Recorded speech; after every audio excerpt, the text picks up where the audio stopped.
90.3 KRNU, Lincoln, Nebraska. Up the floor to Trey McGowan. He'll lob it for his... Goodness! A one-hand hammer! On 90.3 KRNU, it's Huskers Hoops Live. You betcha! Jazz Shelley has a triple-double! Now, here's your host, Jacob Schwantz. What's going on, everybody? Huskers Hoops Live is back. Week number 9 of the show for this 2023-24 season. And it was a pretty fun week of Nebraska basketball. We'll have a big win to talk about in women's basketball, also in men's basketball, both on this past Sunday. Really good action from both teams. I was actually there in Manhattan, Kansas, for the Kansas State matchup just a few days ago now, in what was one of the most fun and engaging Nebraska basketball games in a while. You can think back to Michigan State and the way the team played offensively in that one, but it was a little bit of a different story this past weekend with the men's basketball team, with the way that they defended and rebounded. It wasn't really as much the offense, again, making the difference in that one, but We'll get into all that stuff in a little bit. We're going to go over this past week's games. We'll talk about some of the other big games around the conference and in this Nebraska basketball schedule over the next week or so. And hopefully we can have a pretty fun time wrapping up the last live edition of Huskers Hoops Live for 2023. So, let's get into the biggest news of the weekend for Nebraska basketball. I say the weekend because there was only really 2 games in this entire stretch from last week's show to this week.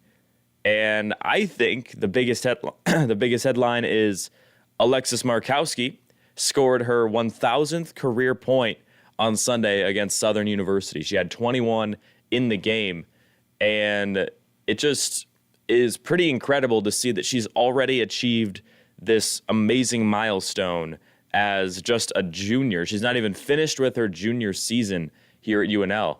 And to have 1,000 career points, it really just shows how important and how, successful she has been since pretty much day one with this Nebraska basketball team. We'll talk a little bit more about that once we get into the review of this Nebraska versus Southern matchup. But I really want to start off with the big win on the road at Kansas State for the men's basketball team. I had some pretty big questions going into this game. I was wondering, how was Nebraska going to be able to bring the momentum from the Michigan State game, which was all the way, I guess now 2 Sundays ago, and try to carry that all the way through an entire week off and bring that fire and bring that energy to Kansas State. That was not an easy matchup.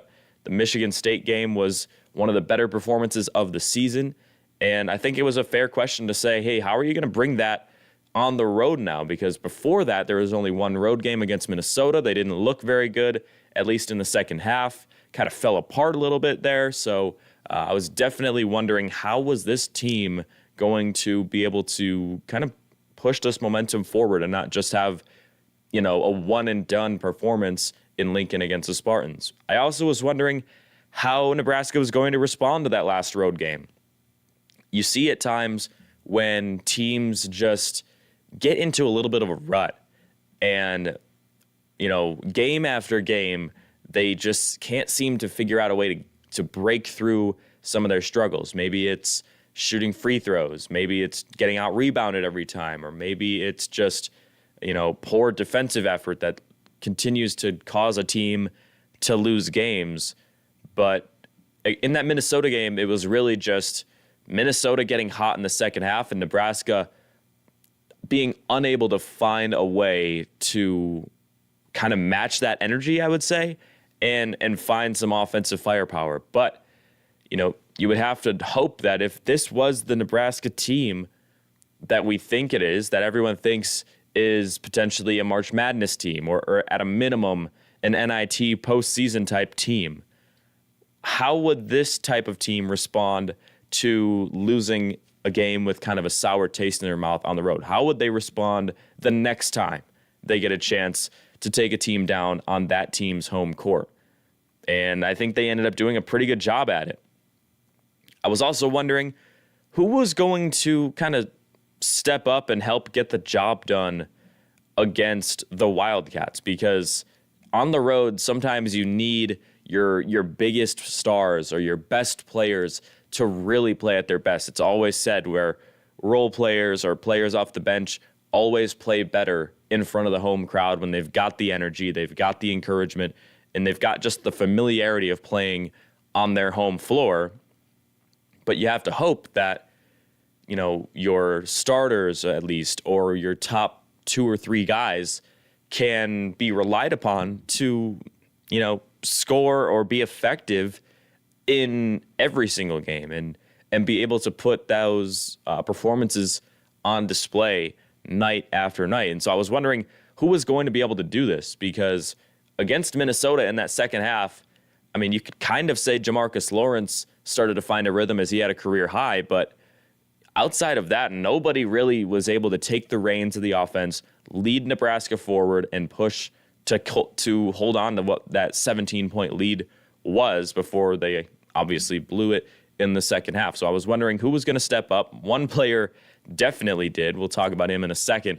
And the last question I had going into it was just, how is Nebraska going to manage the offensive firepower of Kansas State? They had a 3-headed scoring monster going into that game. You think about Tyler Perry, Cam Carter, and Arthur Kaluma.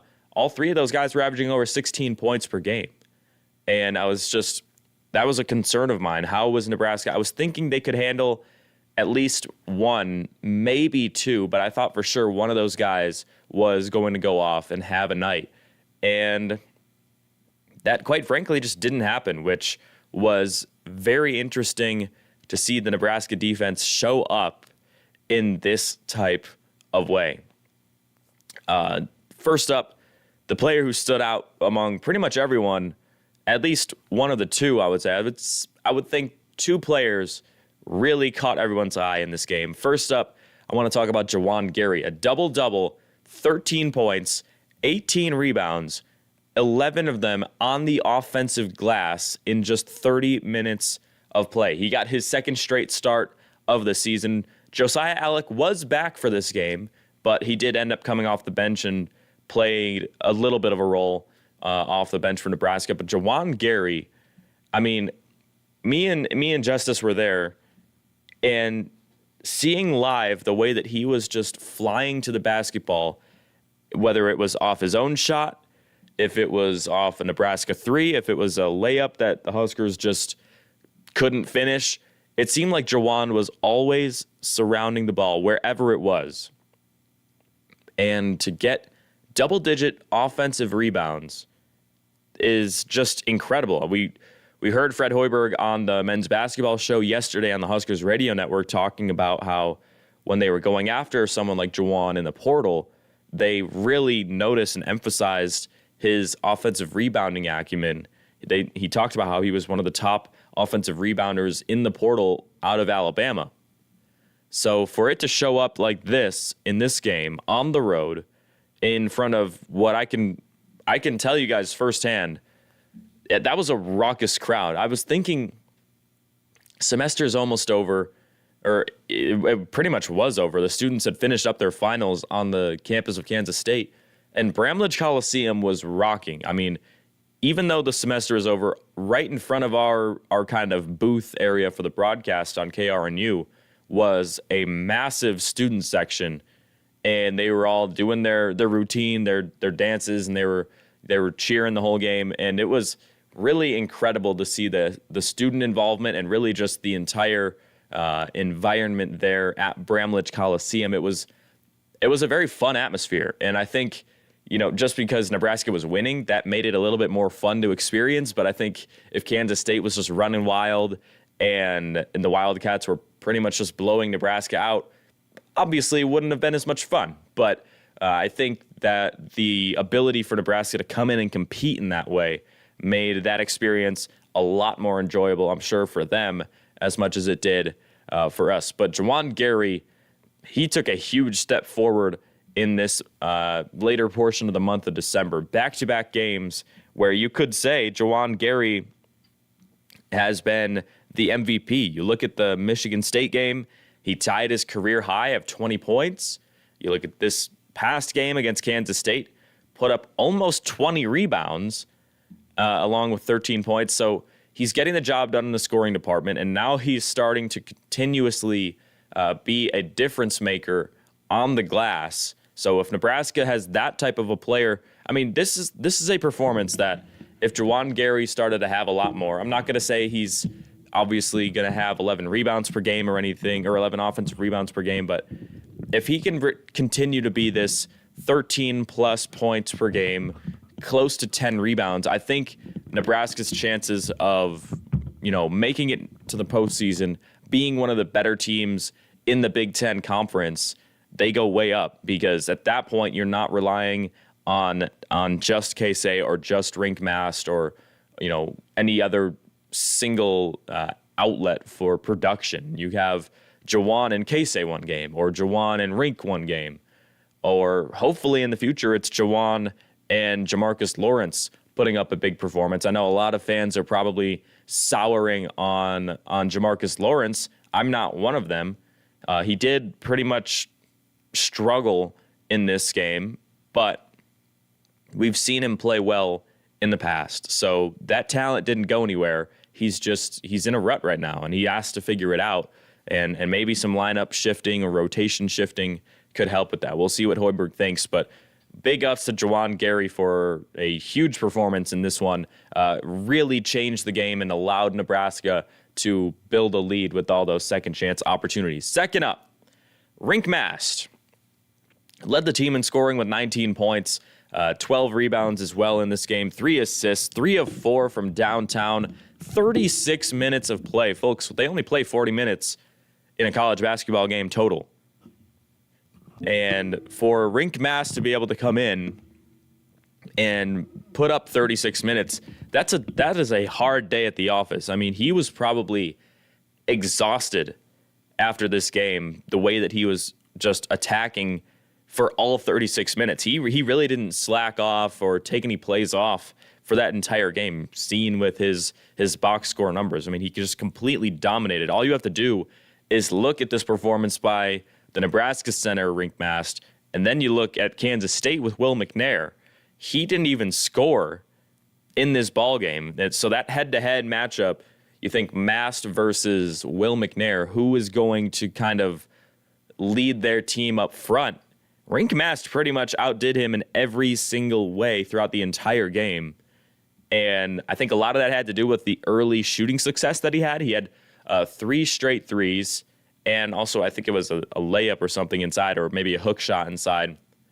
And he started the game 4 for 4. And whenever you start a game 4 for 4 from the field, that rim, from what all the players say, that rim starts to look pretty big. It starts to look a little bit bigger than usual, and all of a sudden it's going to be your night. So Rink did a great job in this game, kind of neutralizing anything in front for Kansas State. And then on the other side of it, Nebraska really needed him to help put some points up, because early in that game, if you think back to it, it was, I believe, a 3 by Tyler Perry. Nebraska turns the ball over a few times, and then they get a transition jam from Cam Carter. So those are 2 of their best scorers, starting out with some pretty big highlights. And for Nebraska, and more Rink Mast specifically, to be able to come down the other side, knock down a couple threes in a row, find Juwan Gary for a 3, get a hook shot to go, that was really impressive. The way they just responded pretty much right away, neutralized any momentum that Kansas State started off with. And it was kind of from that moment on, after Rink hit that hook shot and he was 4 for 4, Juwan had already hit a 3. That was when I thought, okay, maybe Nebraska's offense is going to kind of carry over from the Michigan State game. They're looking really good right now.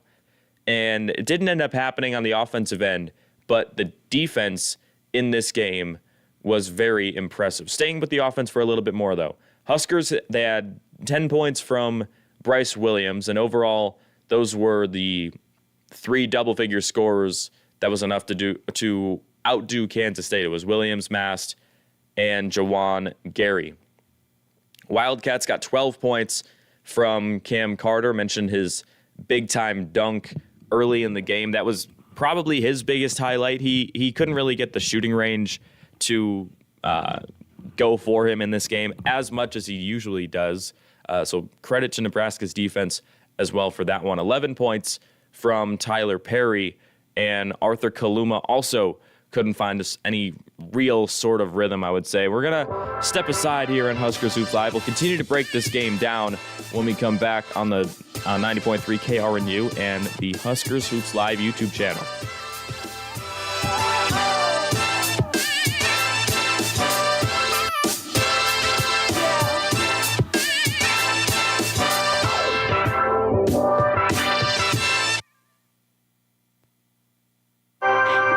Make a difference for kids, for people in poverty, for the environment. Join AmeriCorps and get things done right here in Nebraska.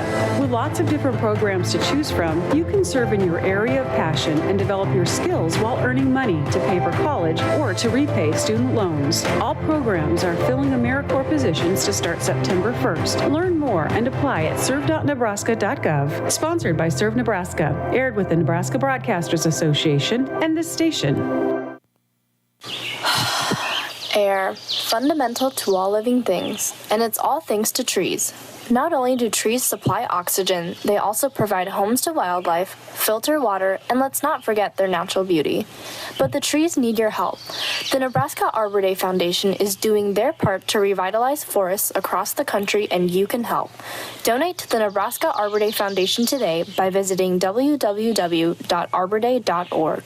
Be that breath of fresh air and ensure forests live on for future generations. If you're experiencing anxiety, depression, grief, or are even just homesick, try talking to a friendly professional at CAPS, your university's counseling and psychological service. They offer individual and group services to any registered student at UNL. International students, that means you too. Just call your university health center on city campus anytime Monday through Friday from 8 a.m. to 5 p.m. The services are easy and confidential, and the best part is the first 3 sessions are free. Go online at health.unl.edu/CAPS. This is Logan. What's up, everyone? Logan's been going to UNL for 4 years now. I know everything that's going on here. Logan is somewhat informed about campus events. Like the football game, and I think there's some kind of election, I think. Don't be like Logan. Pick up a copy of the Daily Nebraskan or follow them on Facebook and Twitter. Not only can you be updated with events on campus, you can read profiles on some of the most interesting people around Lincoln and get unique coverage found nowhere else. Because keeping up with the news is one of the most important things a student can do. What are you still doing with all those old t-shirts that don't even fit anymore? Why not get rid of them by donating them to Goodwill of Lincoln? Goodwill of Lincoln is a not-for-profit organization that takes nearly any household item and item of clothing. Its main mission is willing workers employed and community resources maximized. Goodwill also provides a safe environment for people with mental, physical, and emotional disabilities to be employed. So what are you still doing with those t-shirts? Your freshman 15 is less noticeable in a slightly bigger shirt anyway. Donate the small ones to Goodwill of Lincoln. To contact Goodwill of Lincoln, go to lincolngoodwill.org. Why is it that bad days and cigarettes go together so well? But they do, and when the stress builds up, so does my craving. Even though it's been months since I quit and I'm doing fine, it still gets to me. So I reach for my running shoes and head out into the night, putting one foot in front of the other, and my cravings behind me. Call the Nebraska Tobacco Quit Line, 1-800-QUIT-NOW, 1-800-784-8669. Paid for by Tobacco Free Nebraska, aired with the Nebraska Broadcasters Association and this station.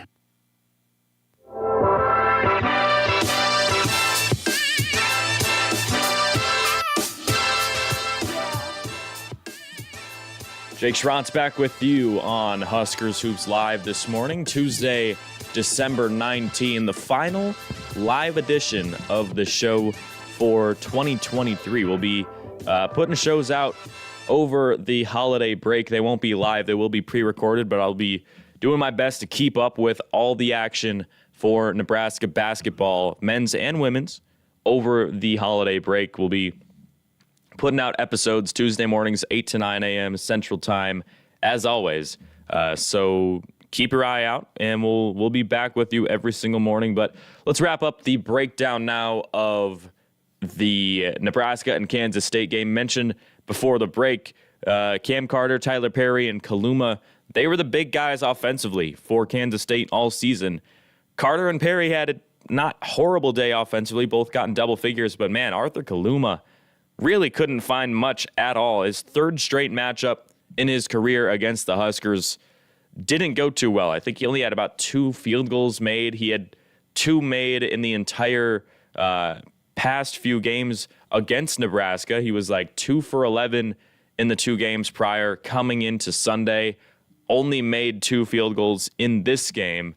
So something about this Fred Hoiberg defensive system really doesn't jive with Arthur Kaluma's game. So, hopefully he can start to figure it out later on this season. Glad it wasn't against Nebraska. Guys, he had 26 against Villanova, a season high for him. And that was only 2 games ago prior to this Kansas State matchup with Nebraska. So it really kind of bizarre that Arthur Kaluma's game just fell apart offensively. He had open looks at times, as did Kansas State as a team. They had open looks for 3, just could not hit a single one, it felt like. I mean, I think they made 4. Let's double check that. I think it was only like 4 made threes in that entire game. Yeah, 4 for 30. You look at Cam Carter, 1 for 8 from downtown. Tyler Perry was 3 for 10. The rest of the roster was 0 for. You look at Kaluma, 0 for 5. Gasson, 0 for 2. 0 for 2 for Day-Day Ames. 0 for 2 for R.J. Jones. Will McNair even took 1 as well. So, I mean, they were trying everything to figure out who can finally make a shot for this team, and nobody on K-State was able to. So Nebraska definitely took advantage of that. I think this defensive effort and the engagement all the way through 40 straight minutes was amazing to watch. There was one play at the end of the game where I feel like it defined who this team is. And it was Jamarcus Lawrence diving for a loose ball with, I think it was around a minute left in the entire game. Nebraska was up by double digits pretty significantly at this point, but he was still diving for that loose ball on the sideline. And there wasn't much time left, and I think this shows what this team is made of. Jamarcus Lawrence is a guy who a lot of fans are kind of souring on, and for him to show that he's still going to put that hustle in, he's still going to put the work in on the defensive end, I think it's a great and probably the easiest way to get back in the good graces for some of the more critical Nebraska basketball fans. I'm not thinking in that same mindset where Lawrence needs to prove himself at this point. I think he's struggled. He hasn't put his best foot forward in a lot of these games, but he's got a lot of potential to do some good things for this team as a starting point guard. But for him to show that, some of those struggles, they're not necessarily getting to him on the outside. I'm sure in his brain and in his mind, he's getting frustrated with how things are going. But for him to dive for that loose ball at the end, it shows the identity that this team is built upon.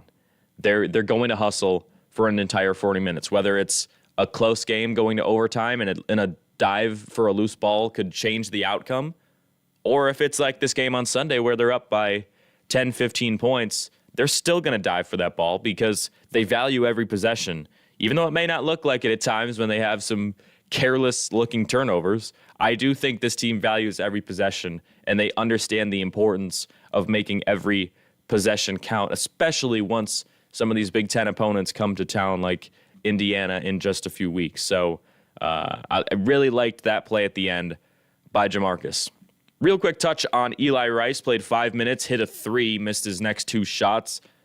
Again, it was 1 up, 1 down, right off the bench for Eli Rice. Popped a 3 that was open at the top of the arc. They kind of left him way too much space. I was surprised by that defensively for K-State. I mean, I'm very sure in the scouting report it said Eli Rice.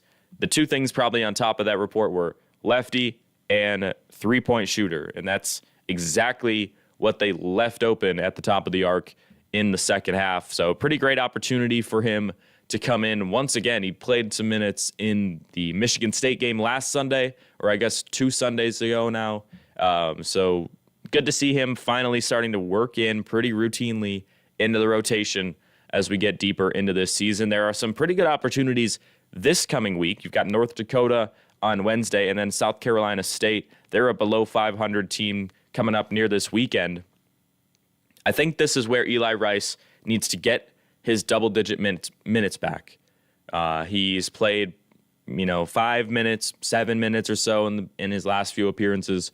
Give him that significant run off the bench and let him continue to work through his flow and work through his kind of rookie mistakes, if you will, as a freshman on this team, a true freshman.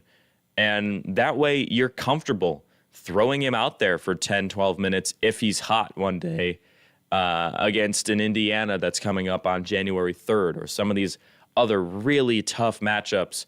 You look at Purdue coming up in, 2 or 3 weeks, I think it is. It's January 9th.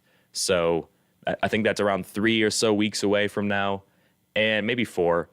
And that's a team that we can get into it later on in the show, but they just took down the number 1 team in the Arizona Wildcats. You're going to need some offense to beat Purdue. You're not going to be able to shut them down like that against Kansas State, like they did against Kansas State. So don't be shocked if Eli Rice starts to continue to find some minutes, maybe even some more minutes than usual this coming week. I mentioned Jamarcus Lawrence's struggles. 1 for 6 shooting, 2 assists to 4 turnovers. Really not what you're looking for out of your starting point guard, but, you have to think maybe some sort of rotational shift, maybe a little bit more Sam Hoiberg and Jamarcus Lawrence lineups together could kind of help him find his rhythm. Maybe just taking a little bit of the load off, him facilitating first, then scoring. Let him see the bottom of the bucket for a couple shots early, and maybe that gets him into a little bit better form, and then you can kind of let him facilitate after he's seen the ball go through the net a few times, because at that point the teams have to be honest defensively and stay honest on Lawrence so that they're not just kind of backing off and guarding up against everyone else, which I think is kind of why he's having some turnover troubles. There was a couple careless ones or just, unforced errors, but at times he's trying to fit a ball through an angle that teams are just locking down, like trying to pass a ball to Keisei Tominaga at this point in the season has got to feel so just difficult, because teams are, locking down off the ball on Tominaga. It's almost a miracle when he finds some open space off ball. So, trying to fit a pass to one of your top scorers when they're just getting completely shadowed the entire game, it can be difficult, and guys are going to get their hands on those passes. So, the turnovers definitely are an issue, and Lawrence has to figure them out. But, there's still potential there. I want you to still believe in what Jamarcus Lawrence can do for this team, because once he does figure it out, all of a sudden Nebraska is going to have good guard play, good players on the wing, and also great play up front with Rink Mast and guys like Jawan Gary. So that's when this team, once Lawrence takes that step, that's when this men's basketball team will be, ranked and going into March Madness. I think they're pretty close to it right now at 10-2, but they still have some ways to improve and some ways to show that they deserve it. So don't be surprised if Lawrence starts to figure it out. Maybe it comes this week. Maybe it comes against some of these easier matchups with North Dakota and SC State. That's what I'm thinking is going to happen this week. We're going to step aside once again, come back on Huskers Hoops Live. We'll get into this Nebraska versus Southern University women's basketball matchup that we saw this past Sunday on 90.3 KRNU, the Huskers Hoops Live YouTube channel.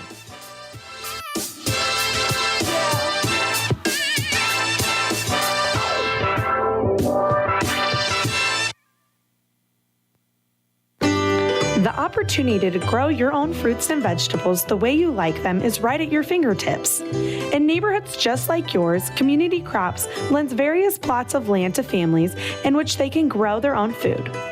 Join hundreds of families in the Lincoln community as they work this spring planting and harvesting crops in the city's 15 gardens. Start today by registering for the Community Crops Training Program, or to learn more, visit www.communitycrops.org.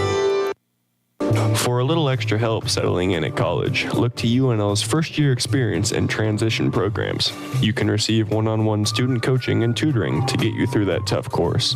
Or you can attend free workshops for information on stress, money, even jobs and internships. First-year experience and transition programs will assist you with academic support or general life skills to make your experience at UNL successful. Stop by First-Year Experience and Transition Programs located at 127 Love Library South. Some students cannot afford to wash clothing or bedding. Some also have trouble paying for food over the course of a semester. UNL offers a pantry service to help these students in need. The pantry, also called Open Shelf, offers hygiene products, laundry detergent, and non-perishable foods. Open Shelf is open to all UNL students, and use of this service will remain confidential. Open Shelf is housed on the second floor of the Lutheran Center. It is open 8:30 to 10:30 a.m. Mondays and 2 to 5 p.m. Fridays. For more information on Open Shelf, visit openshelf.unl.edu. Imagine what it would be like to live in a different country for a month, a couple months, or even a year. You may think, I don't have money for that. Or, it won't fit into my 4-year college plan. But the Education Abroad office at UNL wants you to know an education abroad is possible for anyone. There are over 400 scholarships to help fund your trip and an advising staff ready to assist with all the planning. So set up your advising session today. Go to educationabroad.unl.edu. The world is waiting for you. Loving Nebraska has never been easier. Spread your Husker pride with more than a flag waving in the yard on a fall Saturday. Join the Nebraska Alumni Association and spread that Husker power. Membership costs less than $1 a week, and recent graduates get a discount. So if you are ready to continue your support and remain a part of the Sea of Red, visit huskeralum.org to learn more and to continue cheering on your Nebraska Cornhuskers. Again, that's huskeralum.org.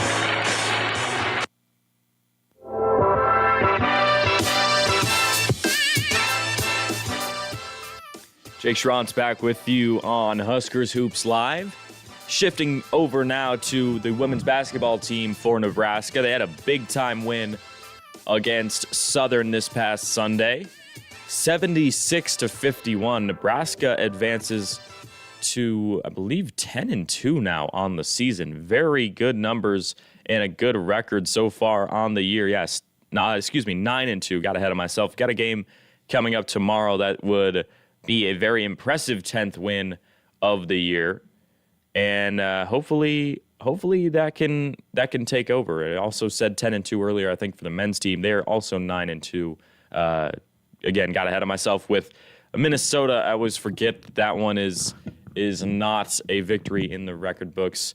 Kind of difficult to keep track at times without it right in front of you. But Alexis Markowski, 21 points.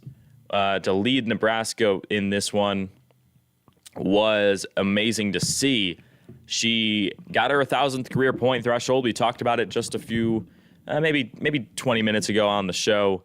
And that's very impressive. You have to ask yourself, what has Nebraska gotten with Alexis Markowski through 2 full seasons, around a third, maybe just under that, of her 3rd season so far this year. They've gotten one of the best centers in the conference pretty much from the get-go. You've got the Big Ten Freshman of the Year. She leads the Big Ten in rebounds per game currently. She's at 9.7 last time I checked it last night. And at different times in her career, she's been pretty much always near the top, maybe 4 or 5 in rebounds per game. She's a leader on and off the court for the Huskers. She routinely is selected by Coach Williams to go to the Big Ten media days, and she's always great with media coverage and all the press conferences after the game. Very professional worker, and she comes through when Nebraska needs her most of the time, and that's a sign of a top player for a team to be able to come through and put those performances together on pretty much a nightly basis. And Nebraska got 2 other big performances in this game. You see Jazz Shelley and Logan Nisley, 2 guards finding some juice offensively. Logan Nisley, how about that? Coming through off the bench with 14 points in 15 minutes. Really good performance from her. She found 3-point range pretty early on and finished the day 4 of 5 from deep. 4 of 5. Really good numbers. There's going to be some tough matchups going forward for Nebraska where, it's pretty much just good teams the rest of the season. You've got Kansas on the road tomorrow, and then from that point on, it's Big Ten play the rest of the way.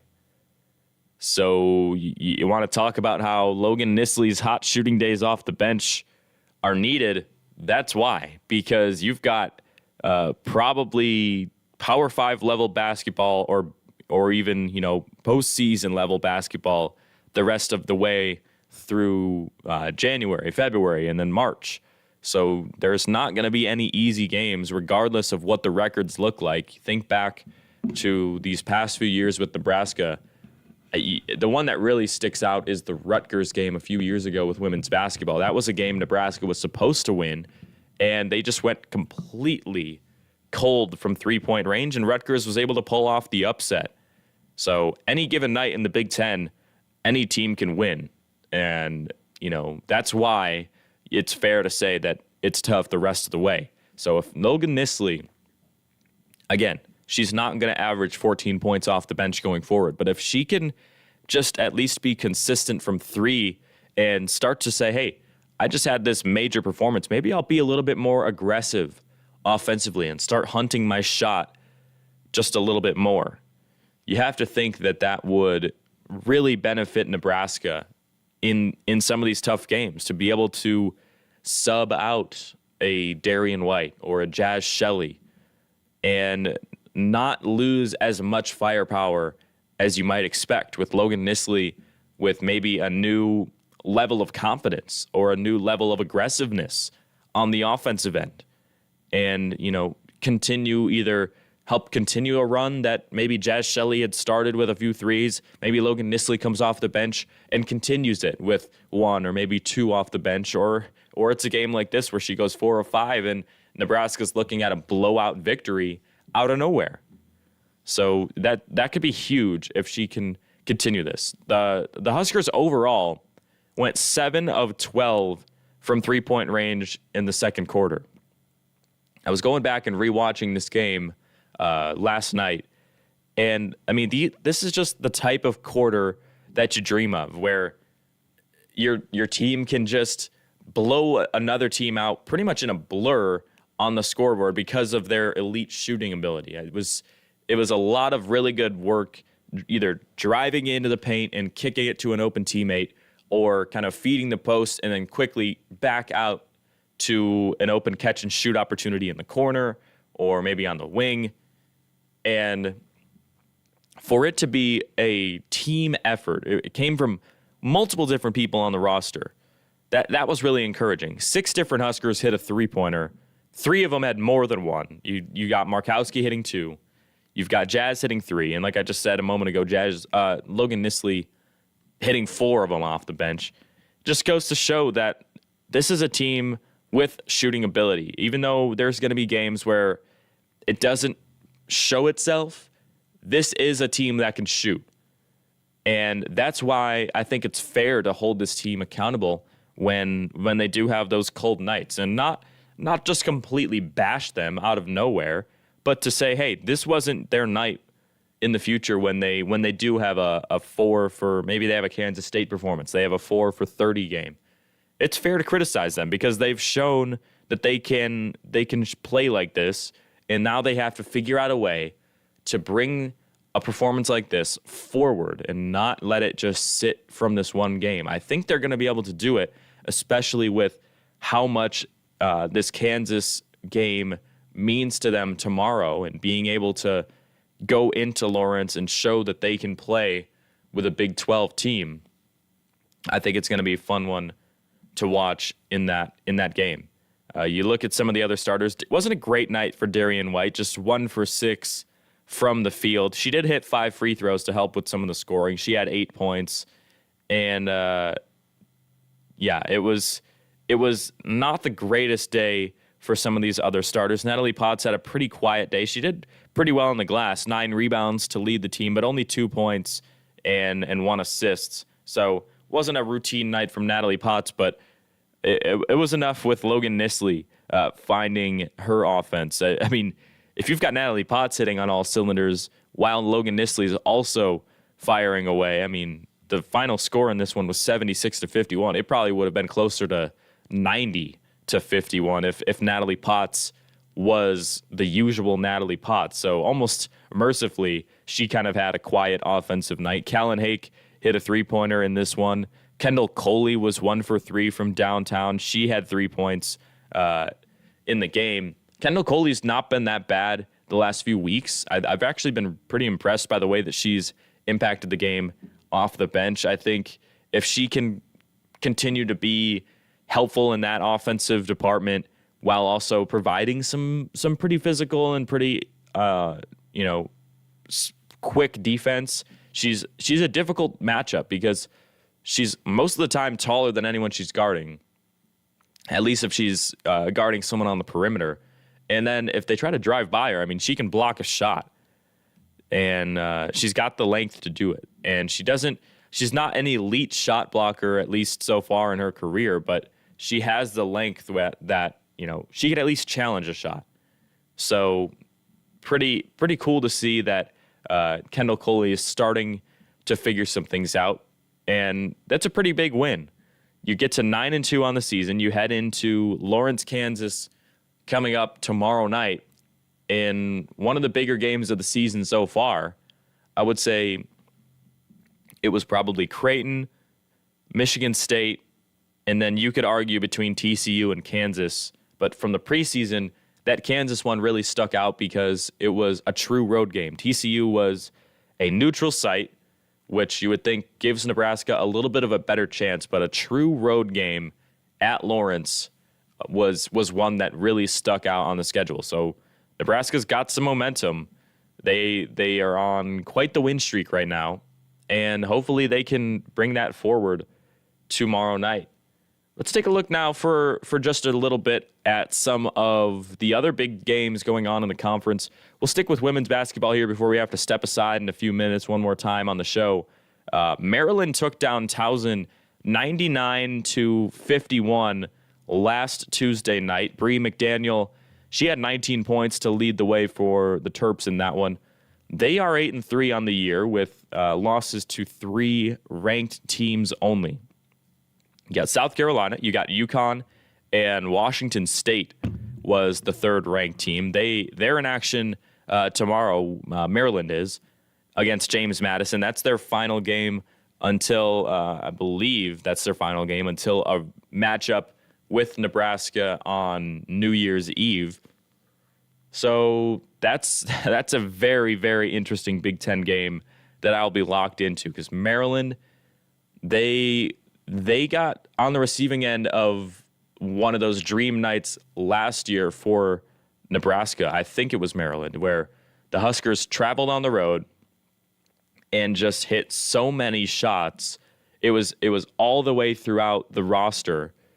And that was kind of just one of those dream games like I was talking about. We saw a dream-like quarter against Southern on Sunday, but in that game last year, it was pretty much the entire 40 minutes, 4 quarters of play where Nebraska just continued to dominate. So hopefully they can pull it off. This game is in Lincoln and should be a pretty fun one to watch. Hopefully the crowd is electric for that one. Missouri beat Illinois 69-66 on Sunday. How about that?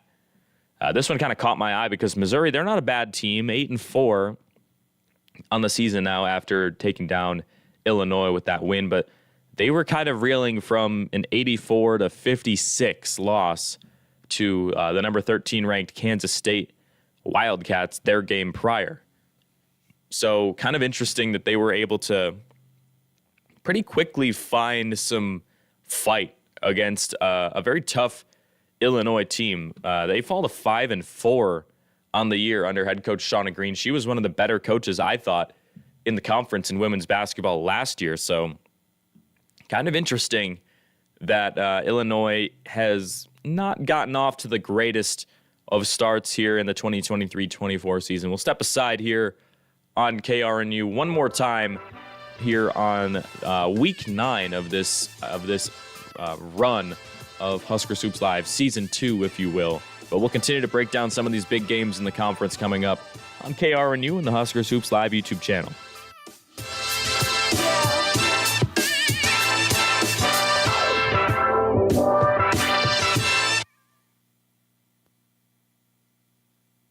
Dad, I'm hungry. Why don't we have anything to eat? Those are words you never want to hear as a parent. But unfortunately, putting food on the table is a constant struggle for many low-income families here in Lincoln, and they don't have the necessary skills to get and maintain a job. They rely on volunteers at the Center for People in Need that can help them through the struggle. You can make a difference in their lives by getting involved in one of the many volunteer programs that the Center for People in Need offers. For more information, please visit centerforpeopleinneed.org. Imagine never being able to drive, to watch TV, or even read Harry Potter. Reading is essential to our lives. City Impact Reading Center helps Lincoln Public Elementary Schools boost their students' reading scores by getting all students at or above their grade's reading level. Each week, volunteers of all ages go sit and read with students. You can help a student gain an important life skill and help change their future. If you're looking for some rewarding volunteer experiences, please visit their website at cityimpact.org. This is Logan. What's up, everyone? Logan's been going to UNL for 4 years now. I know everything that's going on here. Logan is somewhat informed about campus events. Like the football game? And I think there's some kind of election, I think. Don't be like Logan. Pick up a copy of the Daily Nebraskan or follow them on Facebook and Twitter. Not only can you be updated with events on campus, you can read profiles on some of the most interesting people around Lincoln and get unique coverage found nowhere else. Because keeping up with the news is one of the most important things a student can do. Air, fundamental to all living things, and it's all thanks to trees. Not only do trees supply oxygen, they also provide homes to wildlife, filter water, and let's not forget their natural beauty. But the trees need your help. The Nebraska Arbor Day Foundation is doing their part to revitalize forests across the country, and you can help. Donate to the Nebraska Arbor Day Foundation today by visiting www.arborday.org. Be that breath of fresh air and ensure forests live on for future generations. Exaggerating high school athletic achievements to your new college friends. Promising your new college friends that you'd a partial football scholarship to no-name state in Montana. What are these, you ask? These are the symptoms of someone with high school peaker syndrome, or HSPS. HSPS is a serious mental health condition that affects college students post-high school athletics. Thankfully, there is a cure to this crippling disease known as the UNL men's rugby team. UNL men's rugby team offers students the opportunity to relive those glory days. Tackle your HSPS head-on by visiting the rugby team's website at unlrugby.com. The opportunity to grow your own fruits and vegetables the way you like them is right at your fingertips. In neighborhoods just like yours, Community Crops lends various plots of land to families in which they can grow their own food. Join hundreds of families in the Lincoln community as they work this spring planting and harvesting crops in the city's 15 gardens. Start today by registering for the Community Crops Training Program, or to learn more, visit www.communitycrops.org.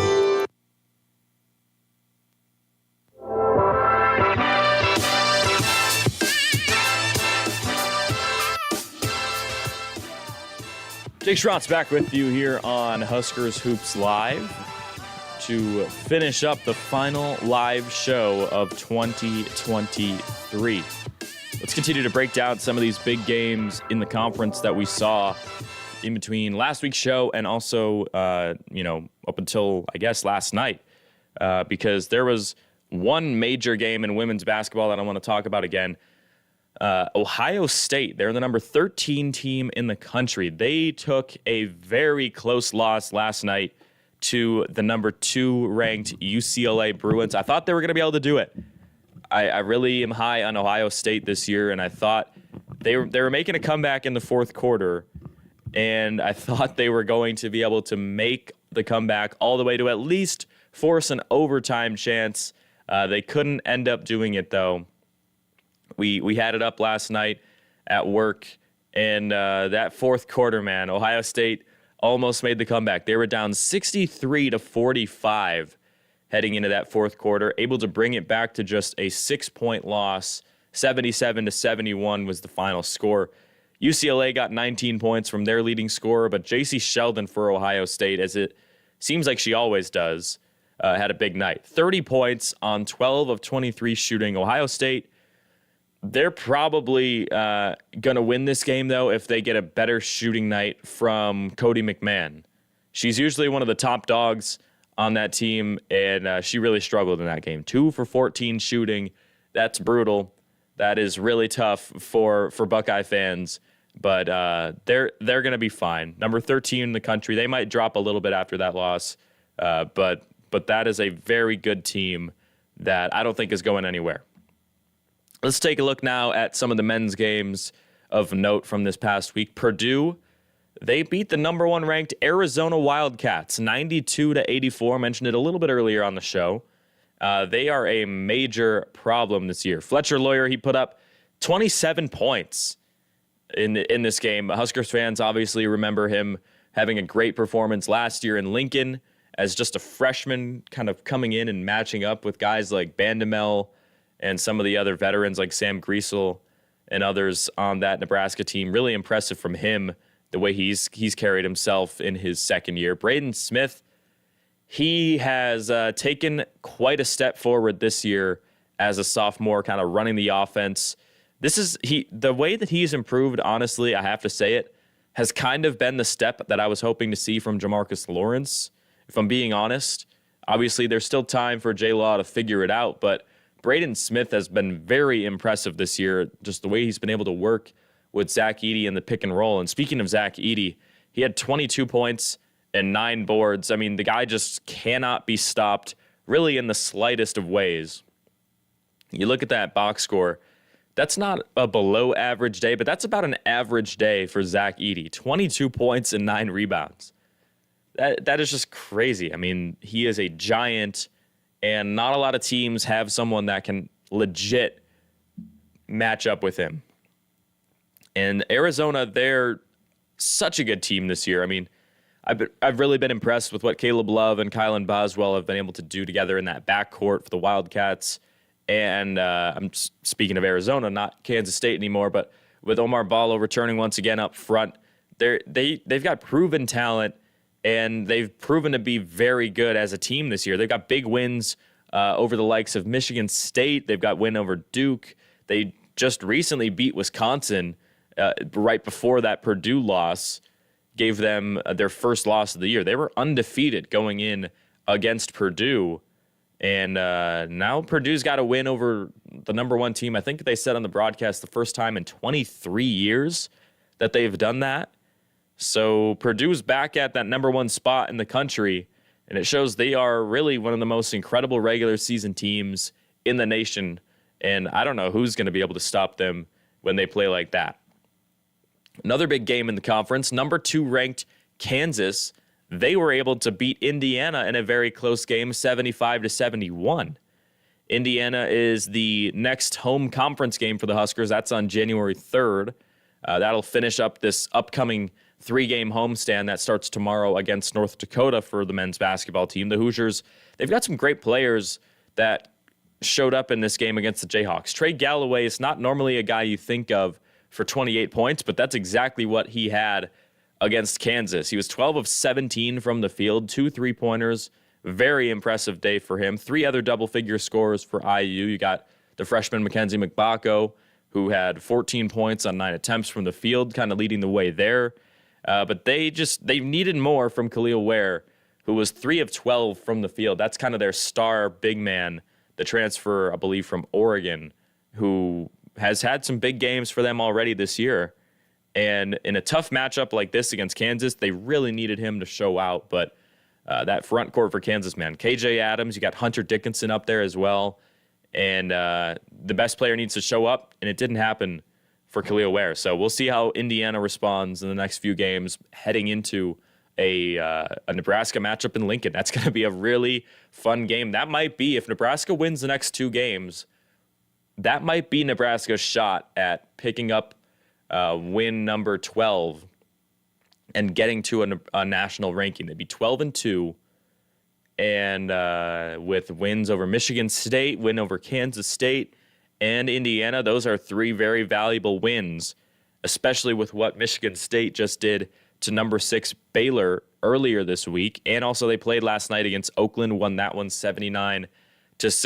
So Michigan State, they're finding their stride as well at this point in the season. So I think that win against the Spartans 2 weekends ago is going to be seen as a very good win by the end of the season. And I'm pretty excited to see what this men's team can do. They've got a game tomorrow against North Dakota. They're 8-4 overall on the season. They played Iowa on November 7th. They lost 110-68. That's a brutal difference on the scoreboard, and that's the only Power 5 team that they have played so far this season. So I think Nebraska should be able to get things going against them. You shoot only 31% on the season as a team as North Dakota. So that's something I think Nebraska can try to manage a little bit. They are able to hold their opponents to less than 30%. They hold them to around 29% from three-point range. That's something Nebraska's got to be concerned about because they haven't shot the ball well in some of the recent games. You talk about Michigan State being a highlight, but Kansas State wasn't a great shooting night, and some of these recent ones, obviously Creighton and Minnesota, were not great shooting nights either. So we'll see. North Dakota, that should be a game Nebraska can win. And then you've got South Carolina State on Friday, and that's a 3-9 team. They just lost to Pitt on this recent Saturday, 86-50. That's almost a 40-point loss. And so you think Nebraska, as long as everything goes how you would expect logically, should be able to get to 11-2 heading into that IU game on Wednesday of next week. I'll break that game down a little bit more in detail as we get closer, probably on next week's show. That'll be only just one day away from that episode. And there's going to be a lot of stakes in that game. It's in Lincoln, and there's a chance for Nebraska to do something that they haven't done in around 5 years. If they can get to that top 25 ranking, it's been since New Year's Eve of 2018 since Nebraska's been a top 25 ranked team by the AP poll. I know a lot of people saw Andy Katz put up his Power 36 for this week. Nebraska was at 25. Doesn't mean they're ranked 25. The rankings that show up on all of the promotions and on TV, they go by the AP poll. So we'll see if Nebraska can get there.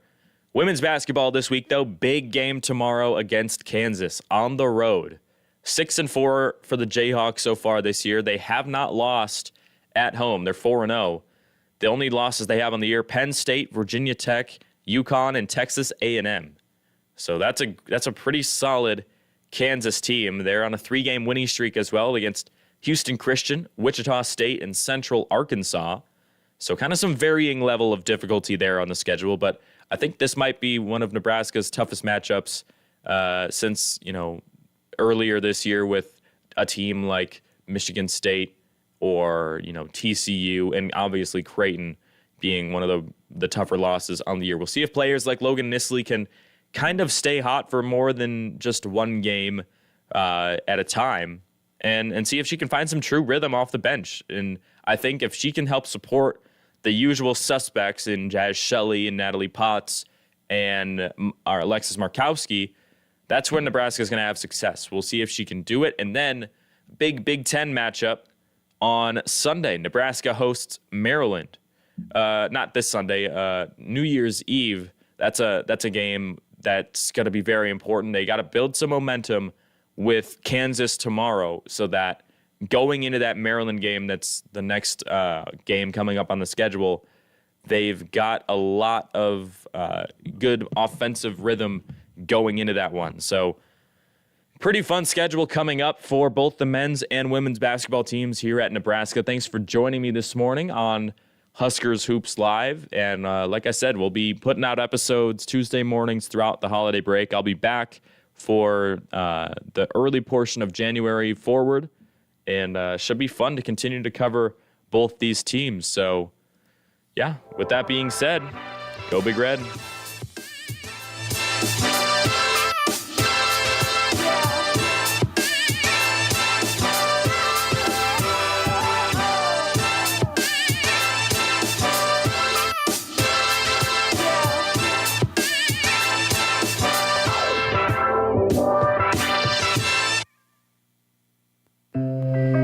From Anderson Hall on the campus of University of Nebraska-Lincoln, this is 90.3 K.